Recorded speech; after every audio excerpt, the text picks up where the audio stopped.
terbukti. Oke. Itu kan fakta kan begitu loh. Tidak ada, kami tahu kenal Mas Beki, ya kami diajarkan seperti itu. Jadi ajaran kami tidak ada. Maka kami justru curiga ini ada apa terhadap pesantren kami itu.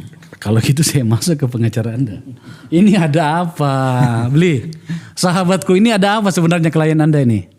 Ya, saya pun menangani ini kan setelah masuk sidang ya. Oke. Jadi ini sudah sidang sekarang ya? Sudah tuntutan dan menjelang pledoi.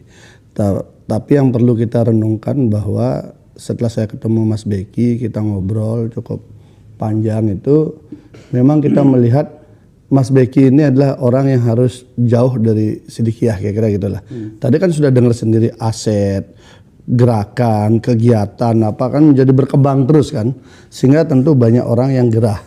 Nah dengan usia Pak Kiai yang sudah 94 tahun, kemudian Mas Beki yang sudah posisi yang dewasa, ini kan harus dilakukan sesuatu. Nah kasus-kasusnya sebenarnya banyak, ada ini, ada itu, tapi kemudian beberapa kasus itu tidak berlanjut, ada yang di SP3 karena tidak cukup bukti. Kasus apa? Sama. Perempuan juga mengaku diinikan, mengaku digitukan, tapi akhirnya tidak terbukti. Nah, akhirnya kemudian muncullah satu kasus ini. Tetapi ketika kasus ini akan muncul, itu prakondisinya tahunan, di mana dilakukan bagaimana pemberitaan dan maupun kemudian media sosial dibangun bahwa Mas Beki ini predator, santriwati di bawah umur, korbannya belasan sampai puluhan. Itu dibangun, betapa marahnya masyarakat. Nah karena posisi di pondok tidak ada melakukan artikulasi komunikasi yang positif, yang agresif menjelaskan itu memilih diam. Akhirnya dianggap sebagai kebenaran. Nah kemudian bergeraklah ini kemudian. Nah di sana numpang cukup banyak kepentingan. Ya ini setelah saya masuk ya, ini salah satunya. Ini anak bangsa lokal di sana yang mampu mengembangkan kreasi. Ini tidak hanya sekedar rokok. Karena ini beberapa rokok yang ada jenis yang bisa dalam bentuk dia jadi ramuan, obat. Ini ya? Iya. Yang mahal ini tadi ini. Jadi dia bisa dipakai juga ini apa namanya diseduh kayak teh. Oh ya? Jadi tidak ada semua untuk dihisap. Masa? Betul. Dan kemudian itu kayak model teh nanti dia pemberian toksin. Nah, artinya apa? Temuan-temuan ini kan mengubah mindset kan. Merokok merusak kesehatan. Entar dulu, ini karena ini tontonan ya. Boleh saya lakukan? Ya boleh. Ya boleh. Oke. Jadi itu contohnya ya. Sehingga kemudian ini punya pasar sendiri lah, kira-kira gitulah. Oke. Tentu ada yang gerah urusan ini. Kemudian yang kedua, ada urusan tadi dikaitkan dengan urusan siapa pelanjut di Sidikiyah. Itu akan jadi masalah. Nah itu bisa ini kan 1 senti di ini. Tidak semuanya. Tapi air panas. Air panas. Ya. Kayak bikin teh itu. Ini dipotong. Tidak perlu semuanya. Enggak, 1 senti aja. Okay. Itu pemberitahuan. Ya ini semacam apa ya? Untuk meyakinkan saja bahwa ternyata memang ada seperti itu. Okay. Dan itu sudah banyak yang makanya kemudian dia punya pasar.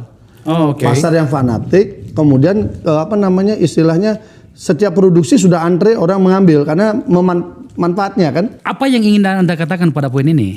Bahwa Mas Beki ini target. Karena? Ya posisi strategisnya Mas Beki sebagai anak tunggal di pondok itu. Kemudian apa hubungannya dengan rokok, bro? Lah ini kan dia yang Bandung lola. Dia yang Bandung lola. Kalau orang ini dimasukkan ini kan bisa kolaps. Kira-kira begitu. Pak Kiai kan tidak mungkin full ngurus begini dengan usia dan sebagainya. Dengan begitu kalau pabrik rokok ini mati kan ada yang merasa nyaman. Itu urusan rokok. Belum lagi urusan minuman mineral. Entar dulu. Jadi Anda mensinyalir, bahasa kita kan dulu ya. Di ruang redaksi itu.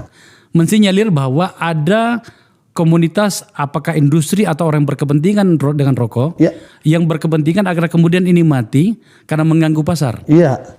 Itu satu poin. Satu segmen. Ya, VO poinnya satu di situ. Tapi VO poin yang lain itu adalah urusan bagaimana pondok ini bisa besok-besok beralih kepada kelompok lain.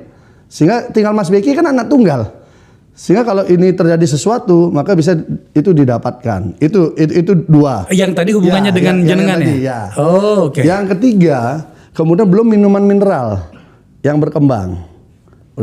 Yang keempat soal eksistensi kelembagaan juga, yang mana Sidikiyah tumbuh kembang dengan sangat pesat. Tadi disampaikan dalam kurun waktu singkat, Thorikohnya itu berkembang, jemaahnya itu udah di atas 5 jutaan. Dan itu tidak hanya dalam negeri, sampai ke luar negeri. Artinya ini kan ada yang terganggu. Terganggunya semua ini mengkristal cukup satu orang ini dihabisin. Kan satu titik. Yang ngurus rokok dia, yang bantu Pak Kiai di lapangan dia. Jadi ini aja disikat. Nah, jadilah kemudian beberapa kali dia dicari masalahnya. Nah, masalah pertama dicari gagal, masalah kedua dicari gagal. Nah, begitu seterusnya sampai masalah ini. Nah, waktu membangun masalah ini sebelum sampai ke pengadilan, ini kasusnya dilaporkan. Jadi kejadiannya 2017, 2019 baru dilaporkan. Jadi 2,5 tahun. Oh, jadi bukan sebenarnya kasus pada saat terjadi dan kemudian terbongkar. 2,5 tahun ini, oke? Setelah 2,5 tahun, barang ini diumumkan kemudian oleh Pak Niko yang hari ini udah dicopot itu, bahwa ketika proses dari